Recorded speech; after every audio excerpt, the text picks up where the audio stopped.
என் பிரயாசத்தை நான் முடக்க மாட்டேன். எனக்கு இப்படி வந்துருச்சே, நெருக்கம் வந்துருச்சே, வியாதி வந்துருச்சே, கவலை வந்துருச்சே, குடும்பத்துல நடக்கக்கூடாத சம்பவம் நடந்துருச்சே, ஆனபடியால போதும் போதும்,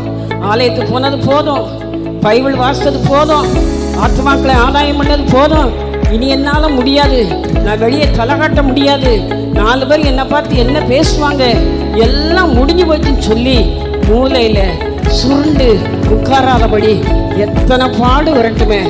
எத்தனை எதிர்ப்பு வரட்டுமே, எத்தனை வெட்கக்கேடான காரியம் வரட்டுமே, எத்தனை பேர் என்னை கைவிட்டு போகட்டுமே, நான் தனிமையாக்கப்பட்டாலும் வெறுமையாக்கப்பட்டாலும் என்னை அழைத்த தேவனுக்கு உண்மையாக இன்னும் நான் எப்படியெல்லாம் பிரயாசப்பட வேண்டுமோ, இன்னும் எப்படியெல்லாம் அவருக்காய் செயல்பட